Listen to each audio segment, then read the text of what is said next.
Hi, my naam is François. Ek is die bestuurder by Stofpad Lodge.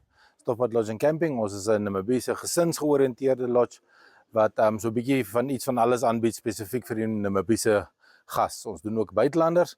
Ons het 'n verskeidenheid van akkommodasie beskikbaar, van luukse kampterreine af deur tot by standaard kampterreine. Ons het bed en ontbytkamers. Ons het selfsorgeenhede wat beskikbaar is. Ons is reg 'n Namibiese maatskappy. Ons het ons eie broumaatskappytjie ook hierso teenwoordig op die perseel en jy kan gerus van hom gebruik maak. Ons doen allerlei funksies van kongresse af deur tot by troues, verjaarsdae, gee ons gerigste lykie daarvoor. Ons is soos ek sê, ons is in die rigting van Windhoek af, is ons rigting Solitaire. Solitaire sossesvleis. Ons is gewoonlik 'n goeie oorstop plek vir ekskursie na sossesvlei toe. Ons doen ook, soos ek sê, spesifiek georiënteerd Namibiërs. So ons naweke is regtig Namibiërs en gesinsgeoriënteerd. Ons het 'n paar staproetjies gratis ry verniet. Ons het 'n self-drive roete op die plaas wat jy gratis kan ry. Swembaddens genoeg, staproetjies genoeg, fietsry roetjies genoeg.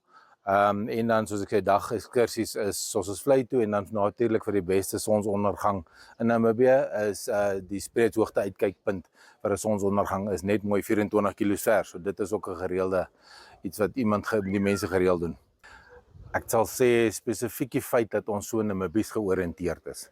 Ons is vir Namibiërs geprys en ons probeer vir Namibiërs kuiter. In hierdie omgewing is die Namibiese mark so 'n bietjie agterweë gelaat deur die jare en van die begin af was dit ons doel om vir ons Namibiese mark te sorg en vir hulle iets te skep wat die Namibiërs ook ons land kan verken en van ons land gebruik maak. Ja, ons hou so ietsie van alles aan. Ons het 'n plaaswinkeltjie, die Stofpad plaaswinkel. Daar's 'n hele klompie tuisgemaakte goed in, van tuisgemaakte roomys af. Soos ek sê, tot ons ook ons craft bier wat ons maak. Dan is daar vleisprodukte, definitief beter geprys as die goed wat jy in Windhoek te koop gaan kry, regte vleis op die plaas gemaak van ons eie wild en van ons eie vee. Ons het dan so ietsie van alles daar binne, van 'n sakkie hout tot 'n sakkie ys. Enigiets waaraan jy kan dink wat jy net mamma dalk vergeet het om in te pak, sal daar beskikbaar wees. Nie vreeslik groter nie. Ons beplan nie om groter te gaan nie. Die idee is net om te verbeter. So ons is besig om 'n klompie goed uit te brei, ekstra 4x4 roetes, ons selfsorgeenhede te verbeter, al ons produkte wat ons kan aanbied vir die Namibiese gesin om dit beter te maak en net verder uit te brei. Ja, breek weg vir die naweek.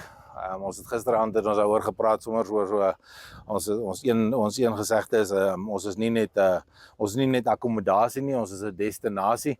So kom gerus na Stofpad toe. Ons is slegs 'n uur en 'n half, 44 minute uit Windhoek uit. As jy wil wegbreek uit die dorp uitkom, die dorp se roete afskit, kom kry 'n bietjie stof en kom hier na ons toe.